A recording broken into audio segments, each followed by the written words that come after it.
Eto po ang ating magiging topic muli for today. Sara, nakahanda sa Davao. Nako, mukhang may niluluto po sa Davao, may manunumpa sa Davao. Yan ang didiscuss natin. Pangalawa, militar, sasali sa sigaw ng taong bayan. Exclusive interview. Pangatlo, Hawaii, kumakaway. Kaway tayo sa Hawaii. Ayan. Ako, may malaking pasabog. Hawaii, i-ready nyo na. Pangapat, Pulong, Sandro, Boxing, Part 2. Ayan. Kung yung kay Baste at saka kay Torre hindi natuloy dahil si Torre ay nagboxing mag-isa. Ito, Pulong, Sandro, Boxing, Part 2. Okay? Hindi na po natin pagtatagalin pero bago tayo dumiretso sa ating topic, huwag pong kalimutan, nagpapaalala muli si Coach Oli, i-like nyo po agad-agad itong vlog na ito pagpasok pa lang. At nagpapaalala, higit sa lahat, konting lambing lang po sa mga hindi pa po subscriber ng channel na ito ni Coach Oli. Sana po kayo po ay magbigay ng konting panahon, subscribe po kayo ha. Maraming salamat po. Ito na po, sisimulan natin dahil kay Coach Oli, ang bida ay ang balita. Eto, pag-usapan muna natin itong si BP Sara, ano kayang ginagawa sa Davao? Pasok. Ito, paborito to ni Boss Dada. Oo, ito, gustong-gusto, paboritong tinitingnan to ni, na kung nung kami nasa Davao, lagi namin nakakasalumuha yung mga, nung siege. Paborito to. Nung mga bouncer ng Banatero, si Boss Dada at saka si Jay Guevara. Sige, pasok. Ruth, ayon kay Vice President Sara Duterte, bagamat kilala niyang mabuting tao ang bagong House Speaker na si Isabela Representative Faustino Bojidi III, hindi raw maiaalis na matalik na magkaibigan sina D at si dating Speaker Martin Romualdez. Matapos ang kanyang dinaluhang aktibidad sa Davao City ngayong araw, isa-isang sinagot ni VP Sara sa isang press conference ang mga isyu ng bansa. Aniya, ang pagpapalit liderato ng Kamara ay pakulo lamang at parte pa rin ng pamumulitika para sa 2028 presidential elections. Narito ang pahayag ni Vice President Sara Duterte. Teka muna, bago ka magsimula, VP Sara, bakit nasa Davao ka? Sa 21 kasi may malaking rally. Okay? Napakadami, buong Pilipinas. May malaking rally, kaya lang itong mga dilaw, ina-hijack. Ayaw nilang matanggal si Bongbong Marcos. Ngayon, si BP Sara naman nasa Davao. Diyan ka na lang, diyan ka, BP Sara, para kung magkaroon man ng palitan. Nako, diyan ka na ba? Diyan ka magti-take ng oath? Diyan ka manunumpa? Oy, ang sarap noon. Kita-kita po tayo, soon sa Davao. Pag ikaw ay naluklok ng presidente, walang biro, soon po, kita-kita po tayo. Mga taga Davao, Banateros, pupunta dyan. Okay? Kita-kita po. Para lang yan, masabi ng mga tao na meron silang ginawa sa House of Representatives sa reklamo at sa galit ng mga tao. Pero ang totoo niyan ay sila lang din yan. Yan. Ito sinasabi natin Ito si Bongbong Marcos, wala talaga sa plano nitong linisin ang Pilipinas. Wala sa plano nito linisin ang flood control baho. Yung flood control projects na nakawan. Hindi, kasi kung lilinisin mo yan, pinatanggal mo na, pinag-resign mo na si Tambi. Dapat pinalitan mo na ng independent. Bakit? Kung talagang malinis ang budhi mo gusto mo magkalinisan, bakit hindi mo ilagay dyan si Kiko? Diba? Ba't di mo ilagay dyan si Pulong? Yung alam mo, na pag tiningnan ng taong bayan, sa tingin nila, magiging patas. Ito ay muling ito yung parang ginawa mo, Bongbong Marcos. Hinahamon ka ng drug test. Bigla kang naglabas ng resulta na ikaw ay meron ng drug test sa St. Luke's. Hindi eh. Kaya mo ginagawang magkaroon ng palitan dyan para malinis. Malinis ang pangalan mo at ni Tambi. Hindi para for optics. Bongbong Marcos, you are nothing but an optics. Puro ka optics, optics, optics. Masabi lang, mema lang. Di ba? Yung drug test, mema mo lang yan yung sa St. Luke's eh. Parehas na parehas ito. Hmm. Kaya tayo mga Pilipino, huwag tayong aasa. Huwag tayong papabilog until merong makulong si Saldi, si Tambi o si Bambi. si BBM. Wala lahat 'yan. Nakikita nyo hindi nila inaayos. Ang inaayos lang nila yung imahe nila. Grupo lang din yan ni Martin Romualdez, ni Sandro Marcos, and of course, syempre, papunta na rin yan kay BBM.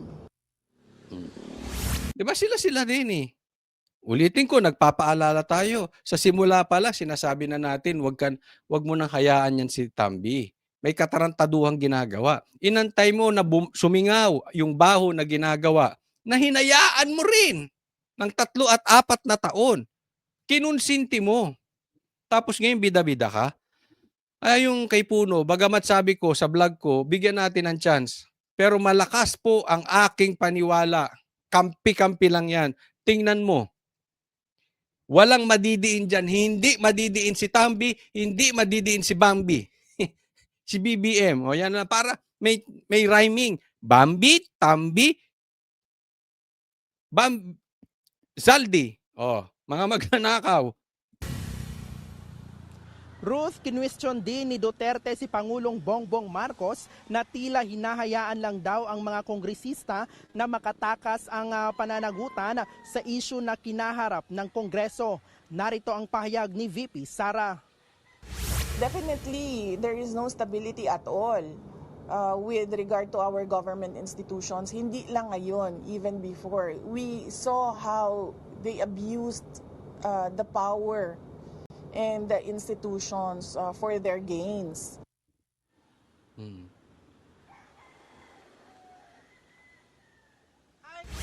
Ruth, sinabi rin ni VP Sara na frustrated ngayon ang ama niyang si dating Pangulong Rodrigo Duterte dahil wala umano siyang magawa sa ngayon sa nangyayari sa bansa ngayong nakakulong siya sa ICC. Nakatakda namang bumiyahe mamayang gabi si VP Sara papuntang Japan para sa 2 araw na aktibidad doon ng mga Filipino community. Ruth. Huwag ka nang bumiyahe doon, VP Sara. Mayroong magaganap sa 21, diyan ka na manumpa. Oo. Antayin mo kami diyan, ha? Papunta na Banateros. Diyan tayo. Oo, kasi alam mo, itong mga ito talagang ako sa tingin ko dapat din gumawa ng sariling hakbang ang kampo ni VP Sara kasi hinahaluan ng mga Aquino. Hina-hijack nila. Kanina nabalita na may naglalagay doon ng placard na pababain si Bongbong, ayaw nila. Isipin mo, ang Aquino, ayaw pabain ang Bongbong. Sabagay, yung asawa ni Bongbong na si Lisa, kamag-anak tong Aquino. Di ba? Naku, talagang hindi lang kumakain ng pati tae kinakain. O, next topic, tingnan po natin ito, mga militar, pag-usapan natin. Ito, pakinggan natin, naku, matindi. Ang mga militar, sasali na. Maraming organization sa military, mayroong Association of Generals and Flag Officers, mga star rank officers. Mayroon ding luwakan graduates, mga PMA graduates. Mayroon ding forum ng Mga PMA graduates, mga militar. PMA Alumni Association. Mayroon ding Star Forum. Napakarami sa military. Active na active and in all those forums. Active active, hindi lang mga retired o hindi, aktibo sa kanilang sa current events. In all those social groups, social media groups. Maraming graduates ng PMA dyan. Simply because hindi naman sa sinasabi namin kami lang, But we know that to serve the land properly, we must have integrity, honesty, and the sense of public service. Kulang na lang na sabihin namin na patriot kami, na katulad din ng iba. Kaya kung nakikita namin ang malawakang korupsyon, talagang nagagalit kami. Nakatulad din ng ibang Pilipino. At ngayon sa nangyayaring ito, Ito exclusive interview po ito ng SMNI. At yun nga po ang nabalitaan natin. So may mga kinakamusta ako, mga kaibigan natin. No, hindi ko na lang babanggitin ang kanilang mga pangalan dahil malalagay naman sila sa alanganin. Nakaabang-abang lang, no? Siyempre, kailangan nilang proteksyonan ang konstitusyon. And pag talagang medyo ay nadidihado ang ating konstitusyon at naaabuso, higit sa lahat, naaabuso ang kapangyarihan, kailangan nilang gumawa ng hakbang. Hindi po natin sinasabi na sila ay manggugulo. Hindi po. Yung legal na hakbang na talaga namang nakapaloob sa kanilang responsibilidad. Naka-ready po. Sabi nga lang sa akin bagamat kami, yung iba sa amin tahimik, nakamasid lang. And kung may kinakailangang palitan, dapat maganap. Sa tamang takdang panahon, gagalaw sila.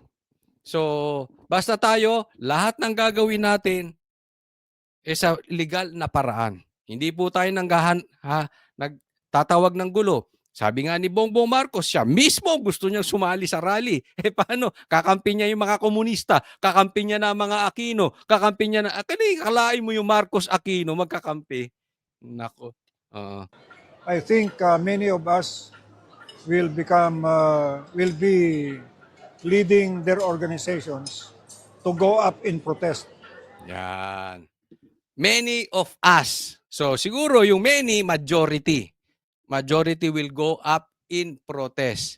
So sasali. Kaya nga sabi ko, kahit na may mga komunista dyan sa paligid, alam natin may nakaabang dyan ng mga militar. Hindi mo lang mahahalata pero nandyan sila sa paligid. And alam nyo po, ang militar, one click yan. Pag yung nasa ibabaw na kanilang nirerespeto ay nagsalita, saglit lang po yan, mabilisan yan. Against the corruption that we have seen. Ako naniniwala Indeed, ako, gagalaw to mga to. Obvious naman yung corruption. Again, uulitin ko, ang binoto po ng mga militar at mga pulis Oo, nasa record yan. Duterte po. Oo, yung mga senador ng Duterte Black. Kikita nila Kaya lang, syempre, meron silang responsibilidad sa Pangulo, 'di ba? So, binabalanse niya. Pero pag talagang gahaman na itong mga ito, mga demonyo nan talaga, at makikita nilang hindi kayang kontrolin ni Bongbong yung nangyayari. Kaya ito si Bongbong, dapat ipakita niya na talagang aayusin niya yung hanay. Mahihinto ang nakawan, merong sense of accountability, may mananagot, hindi lang mahihinto, may mananagot doon sa nakawan. Hindi po yung mga kontraktor, wala kaming pakialam sa kontraktor.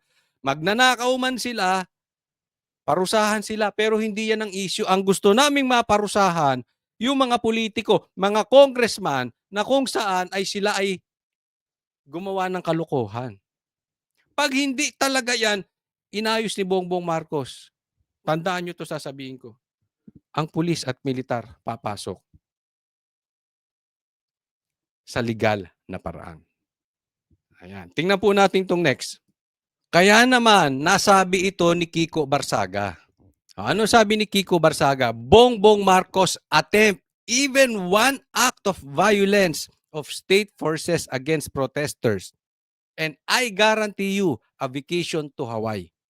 Yan. Isang pagkakamali na merong saktan sa mga protesters, sa mga magrarally, especially itong malakihang rally sa 21 na kung saan sabi nga dadalo ang mga militar.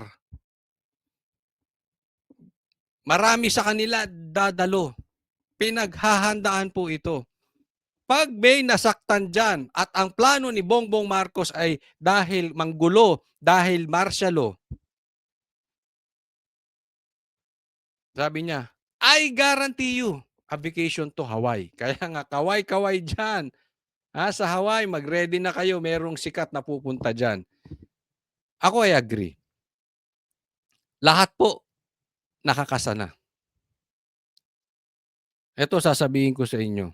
Meron ng paghahanda ginagawa ang bawat grupo. Ulitin ko, baka sasabihin nila, si Dizon, hindi po. Paghahanda sa legal na paraan. Hindi po kami maghahanda ng illegal. Puro legal. And ang nadidinig ko, kaliwat kanan ng paghahanda ng bawat grupo. Sa katunayan, bukas may panawagang gagawin. Yan. Mamaya lang, magkikita-kita. Sa anong plano? Si BP Sara nasa Davao, tapos pupunta ng Japan. Lahat po ngayon gumagalaw, nagpaplano. Yung iba hindi nyo lang nakikita sa screen. But definitely, minsan yan ang nakakatakot. Yung behind the scene, off the stage ika nga. Yan ang nagpaplano. Kita nyo ngayon, na-demanda si Boying. Di ba? Dinamanda ni Baste. Di ba? May gumagalaw na puwersa. Bakit? Nakikita na nila yung pang-aapi. Yung militar, pinakita ko sa inyo kanina. Kaya very possible ito. Itong sinasabi ni Kiko Barsaga. Di ba? Nung nagsalita siya, matatanggal ito. Si Tambi. Nag-resign. Posible ito. Abangan natin ito. Konting tiis, mga kababayan, makukuha na rin natin ang ating tagumpay. Basta kapit-kapit lang. Next po tayo. Kaya naman, eto bigyan natin ng matinding pansin ito. Ito, for me, this is very important. Excuse me. Basahin ko lang. Kung tunay kang malinis at gentleman, magpa-hair follicle drug test kaya muna kayo ng daddy mo. Huwag yung tago, gaya ng BFF mo sa Davao. Naku, sino kaya yun? Okay, eto hamunan. Anong konteksto nito? Kasi, binanatan ni Pulong si Sandro na ang naglagay lang naman dyan kay D ay si Sandro din. Sila din lang naman yan. Huwag tayong maglokohan. Sandro, kabata-bata mo na, sinungaling ka pa. Sabagay, kung ganun ang magulang mo, anong ituturo sa iyo niyan? Hindi magsinungaling din. Diba? So, nainis siya. Binanata niya to si Pulong. Oy, kayo nga. Meron kayo dyan 50 billion ata. Dyan sa flood control projects. So, bumanat siya kay Pulong. Sabi ni, may resibo yung si Pulong. Hindi ghost projects. Sabi ko nga, kami Banateros pupunta sa Davao, kukunan namin yung mga magagandang proyekto na ginawa ng Administrasyong Duterte. Hindi po yan nakatago. Ngayon nangyari. Ikaw, doon sa syudad mo, sa tingin mo, ipagtatanggol ka ng mga kababayan mo? Masasabi nilang, umasenso yung lugar nila o yung bahay lang yung umasenso. Sa Davao, ipagtatanggol lang Duterte. Bakit? Hindi man sila perfect, hindi man sila perfect family. Sino ba ang perfecto sa atin? Not me, not you, not everyone else. Pero yung trabaho nila sa publiko, nagagawa nila. Meron po hindi ghost projects. Kaya sumagot to si Pulong. Magpa-drug test ka. Alam mo malaman to eh. Bakit? Kasi ang inaasikaso nyo magtatay. Ikaw Sandro, pati yung tatay mo, ang inaasikaso nyo ay optics. Hindi nyo gustong maayos talaga ang bansa. Gusto nyo iligtas ang sarili ninyo. Gusto nyo yung imahe ninyo malinis. Kasi kung gusto nyo talagang ayusin yung bansa, dapat hindi si D ang pinapalit nyo. Ang gusto lang ninyo, optics. Kaya naman ang hamon niya sa'yo, drug test. Kasi kung gusto nyong malinis ang bansa natin, hindi pwedeng adik ka, Sandro. At higit sa lahat, hindi adik ang tatay mo. Huwag natin ayusin yung panglabas. Huwag nating ayusin yung imahe. Ayusin natin yung totoong katauhan ng bawat isa. Dahil ang problema ay yung katauhan ng tatay mo, Sandro, katauhan mo at katauhan ni Tambi at Saldi. Yan ang problema ng bansang Pilipinas. Kaya nga hinahamon ka niya eh. Ang ano kasi nito kay Sandro, sumagot-sagot eh. Hindi, ito, totoo lang. Alam mo sa totoo lang, Sandro, para kang bakla na tomboy. Huwag kang sasagot sa Duterte kasi bobo ka eh. Hindi ko na po i-filter yung mga sasabihin ko. Totoo, mahina utak mo eh. Hindi ka pwedeng makikipagsagutan sa Duterte. Lalamunin ka ng buo. Ang payo ko sa iyo, Sandro, gayahin mo yung tatay mo. Magsumbong kayo kay Claire para makasagot kayo. Ha? Huwag kang sasagot ng diretso. Babaon. Ha? Sumbong ka sa abogado o doon sa babae na matapang o doon sa babaeng palingkera na may konting ganito. Ikaw, I mean, kahit magdebate kayo ni sila kasi yung bata ni ni Kiko Barsaga. Paglalaruan tong taon to. Kawawa ito kay Kiko Barsaga. 'Di ba? Kung tao to hindi Marcos, ha? Hindi to mananalo kay Kiko Barsaga. Kataon lang Marcos eh. Ating-ating eh. 'Di ba? Kontrolado ngayon. Pero pag upo ni VP Sara, tingnan ko ano ka. Tingnan ko kung ano ka. Ngayon, huwag kang parang si Torre. Sasagot ka sa hamon pag alam mong wala yung kalaban mo nasa ibang bansa. Ngayon ka sumagot. Drug test kayong dalawa. Diba? Mag-boxing kayo kung gusto mo. Mas lalo kang walang panalo doon. Baka sa drug test, lumusot ka pa eh. Marami kayong pwedeng bayaran. Ha? Yan naman ang hilig ninyo, manuhol. Sabi nga ni BP Sara, may kasong bribery. Bribery itong si Tambi. Diba? Nasa pamilya nyo na yun eh. Oh, baka lumusot ka pa sa drug test.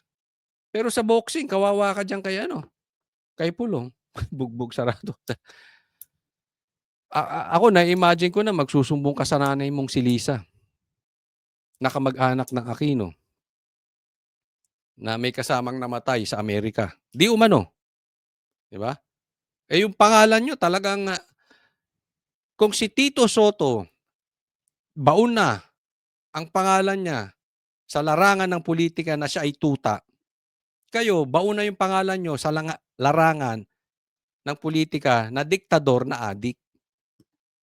Kaya nga may pagkakataon ka ngayon. Sagutin mo si Pulong. Papayag ka ba sa drug test? Kasi sumagot ka agad eh. Nung binanatang ka ni Pulong, sumagot ka agad. Huwag mong pagtagalin, Sandro. Sagot. Ilagay nyo dyan, Sandro, sagot.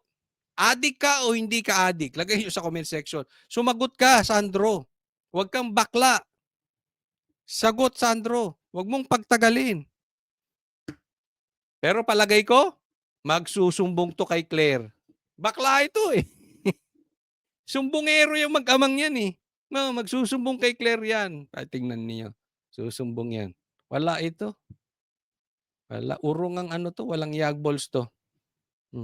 Palagay nyo magpapadrug test? Malabo. O, next tayo. Isa pa. Tingnan mo yung tatay naman nila. Weak din. Talagang weak to. Magtatay na to eh. Marcos joins volunteers in serving meals at walang gutom kitchen. Eto si Marcos. Nagpe-prepare ng pakbet tuwing kinakabahan. Naalala nyo? May debate. Naalala nyo yon? May debate. Hindi siya makakasama sa debate. Bakit? Bobo to eh. Mahina utak na ito. Di ba? Ay, kasalanan ni Cayetano yun. Kasi nung nagdebate sila ni Cayetano, naalala nyo? Binastos to. Kinain ng buhay. Ha? Parang hindi pa nag-aalmusal si Cayetano, kinaing buhay talagang kawawa, supalpal. Inalisan ng pagkalalaki to si Bongbong Marcos. Ganyan po nangyari dyan. So, na-expose siya. Mahina ang utak. No. So, may debate. Anong palusot nila? Nung team niya. Naku, kilala ko yung mga team mong gumawa ng palusot na yon. Huwag nga ako. Ay, sus, nakausap ko sila. Anong sabi? Takot ka. Anong ginawa mo? Kunwari may cooking show ka. Meron kang prior arrangement. Nag-cooking show, nagluto ka ng pakbet. Pinagpaliban mo yung debate dahil magluluto ka ng pakbet. So, alam na natin ito. Pag may tinatakbuhan tong mama na ito, magsaserve ng pagkain. Magluluto ng pakbet. Ito na naman siya. Ano kaya ang tinatakbuhan nitong tao na ito? Siguro yung... Kasi maraming nagsasabi, damay ito sa flood control projects eh. Oo. Nakinabang daw, di umano rin itong mama na ito. Nakinabang yan. Hindi po pwedeng hindi. Sabi nga ni Pulong, andun yung anak mo sa Congress, hindi nagsasalita, tahimik, alang yakbols. Ikaw din, pumirma ka, tahimik, for 3 years, 3.5 years. Ngayon pumutok, ang ingay nyo mag-ama. Diba? Yung sinasabi, si Bongbong Marcos, ayaw humarap sa katotohanan. Ang issue lang nitong si Marcos ay optics, optics, optics, optics. Imahe, imahe, imahe. Yan. Kita na natin may trending na siya.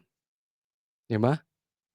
Pag may tatakbuhan, gagawa ng gimmick na pagkain o luto. Takbo, pakbet. Takbo, pakbet. Debate, pakbet. Flood control projects, pakbet. Ayan. Diyan mo makikita. Kinakabahan na si Bongbong Marcos. Next tayo. Ito, papakita ko talagang mana-mana sila. Again, another optics. Kung optics yung tatay, optics din yung anak. Kung adik ang tatay, adik din yung anak. Kung takot sa drug test yung tatay, takot din sa drug test ang anak. Hindi ko po sinasabihan kayong adik. Pero, it follows. Pag duwag ka sa drug test, adik ka. Tama o tamang-tama, Sandro? Pakinggan natin. Representative Marcos hinamon si Representative Saldico na umuwi ng Pilipinas. Wow! Sabi niya, I am gonna be the first one to tell you that he should come home and face any and all the allegations against him, ani ni Marcos. Nung gustong paharapin to si Saldico, hinarang-harang sa TRICOM. Tahimik ka. Animal. Ginagago nyo talaga kaming mga Pilipino. Sa bagay, hindi nyo magagago mga DDS. Ang nagagago nyo yung mga Aquino. Nagagago nyo yung mga Dilaw. Magagago nyo mga komunista, mga NPA. Pero kami hindi. Ayaw nyo mabanggit yung pangalang Saldico? Nung nag-resign si Tambi, nagsama-sama na kayo. Pauwiin siya. Dati ayaw nyo. Humarap si Saldi. Bigla-bigla nagbago kayong lahat. Gusto nyo nang umuwi si Saldi? Ang gago. Ang gago nyo. Anong gagawin nyo? Gagawin yung fall guy si Saldi? No. So, para sa kanya, dalawa to eh. Posibleng meron ng instruction kay Saldi, huwag kang aalis, huwag kang papahuli dyan. Huwag kang uuwi. Diyan ka lang. Pero lahat ng bintang, ibibigay namin sa'yo. Tapos, hindi ka naman mahuhuli, nandiyan ka kung saan ka man lupalob ng mundo.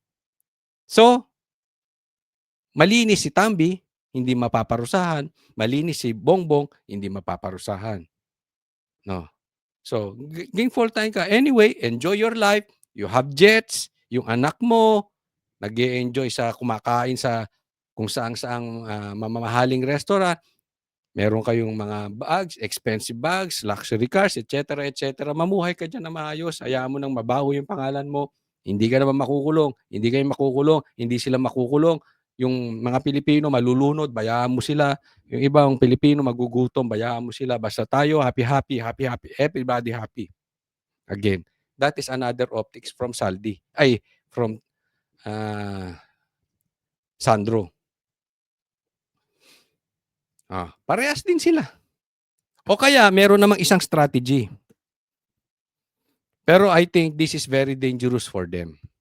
Talagang pauuwiin nila si Saldi at lahat ididiin sa kanya. But the problem with that strategy, baka mapikon si Saldi gaya ng Diskaya. Ituro sila. Kasi hindi po pwedeng walang baho si Tambi, si BBM. Hindi po pwedeng wala. Kasali sila dyan. Baka mamaya kadidiin nila kay Saldi magturo. Tapos sila. I think that is dangerous. Ngayon, hindi ko alam kung anong style niyan. But in any case, si Bongbong ayaw ng totoong ayos.